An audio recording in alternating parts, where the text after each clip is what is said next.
Ya, baik. Terima kasih pemirsa. Memang saat ini di pertumbuhan era digital muncullah pula berbagai lapangan pekerja baru. Salah satunya yang merupakan pekerja informal atau yang sering disebut juga sebagai pekerja gig. Di antaranya ada ojek online, content creator influencer, penerjemah, dan yang lainnya. Mereka dapat bekerja secara fleksibel tanpa mengenal waktu. Namun kekurangannya adalah hingga saat ini di Indonesia belum ada undang-undang ataupun payung hukum yang melindungi hak dan kewajiban mereka selaku pekerja gig.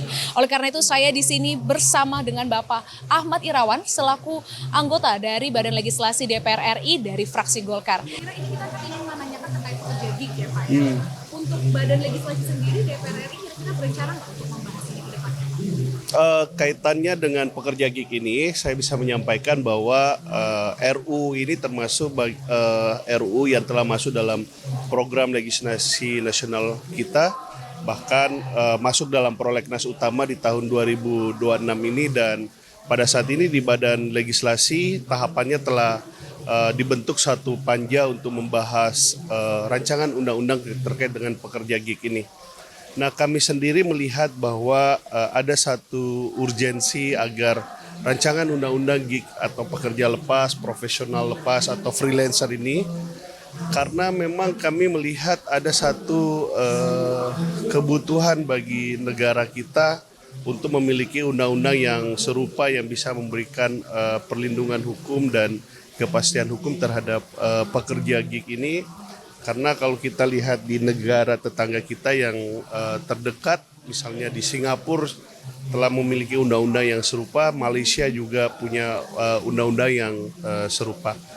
Nah, terus kaitannya dengan kebutuhan hukum yang tadi saya sampaikan, kita menurut data di Badan Pusat Statistik, pekerja gig ini, pekerja lepas ini yang menggunakan aplikasi ini sekitar 20,5% lah, sekitar itulah, atau sekitar 31,2 juta orang menggunakan menggunakan internet, menggunakan aplikasi untuk menjalankan pekerjaan tersebut. Nah, itu angka yang menurut kami sangat besar, dan di satu sisi bahwa perlindungan terhadap pekerja tersebut belum optimal. Setidaknya kami melihat ada 5 hal substantif yang perlu kita perjelas dan perkuat perlindungan hukumnya terhadap warga negara kita yang bekerja sebagai pekerja lepas ini, pekerja gig ini. Yang pertama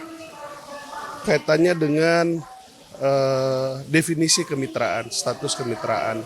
Misalnya tadi Mbak menyampaikan seperti Gojek, Grab, terus Uber. Nah, itu kan mereka kan dengan pengendaranya itu kan statusnya kemitraan. Nah, seharusnya kalau berada dalam status kemitraan harusnya kan berada dalam posisi yang sejajar, termasuk dalam hal terkaitannya dengan kesetaraan dalam atau pada saat melakukan negosiasi kontrak.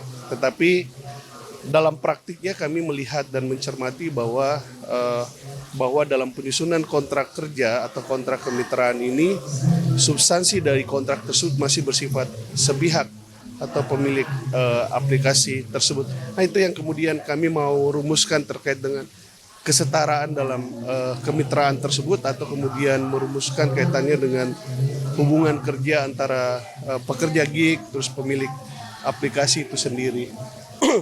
Yang kedua itu misalnya kaitannya dengan tadi Mbak menyampaikan kaitannya dengan fleksibilitas gitu.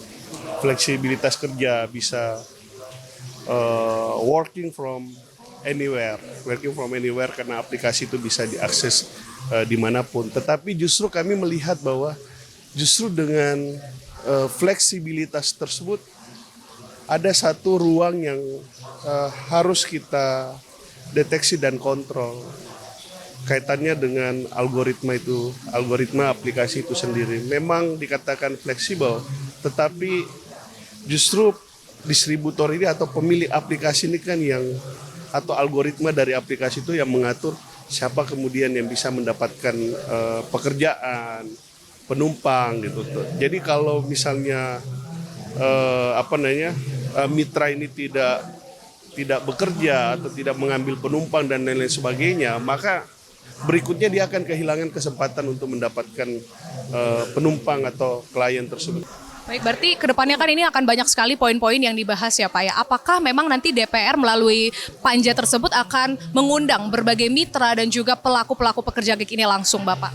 Justru kami ingin membuka seluas-luasnya ruang partisipasi dalam pembahasan rancangan undang-undang pekerja gig ini, karena selain memang bahwa kami diwajibkan membuat satu proses perancangan undang-undang yang meaningful participation, tapi kami juga memiliki agenda penting untuk kemudian menyerap aspirasi masing-masing pihak agar nantinya kualitas dari undang-undang yang kita hasilkan ini memang sesuatu yang dibutuhkan dan itu bisa menyelesaikan berbagai permasalahan kita di lapangan dan sekaligus menjawab kebutuhan.